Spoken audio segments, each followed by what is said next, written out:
முருகப்பெருமான் நம்மளோட இருக்காங்க அப்படின்னா முதல் அறிகுறியா நம்ம இதுவரை உணர்ந்திராத தெய்வத்தன்மை நிறைந்த விபூதி, சந்தனம், பன்னீரின் மனம், அதாவது நம்ம வெளியிடங்கள்ல இருந்தா கூட இந்த மனத்தை உணர முடியும்.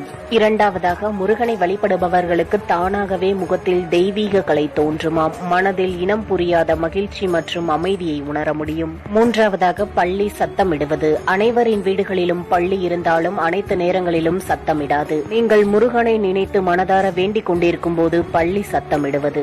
நான்காவதாக, சேவல் நம்மை தேடி வருவது. நீங்கள் சாலையில் நடந்து செல்லும் போதோ அல்லது வீட்டில் இருக்கும் போதோ உங்கள் முன் முருகனின் வாகனங்களான மயில், சேவல் போன்றவை வந்து செல்வது, அல்லது சேவலோ மயிலோ நம் வீட்டிற்குள் வருவது போன்ற கனவு வருவது. ஐந்தாவதாக, சோதனை காலத்தில் நாம் முருகனை வேண்டும் போது உங்களுக்கு உதவி செய்ய கேட்காமலே யாரேனும் முன்வந்தால் முருகன் அந்த நபரின் வடிவத்தில் வருகிறார் என்ற அர்த்தம். ஆறாவதாக, முருகனின் தீவிர பக்தர்களுக்கு அந்த முருகனோ அல்லது வேலோ கனவில் வருவது.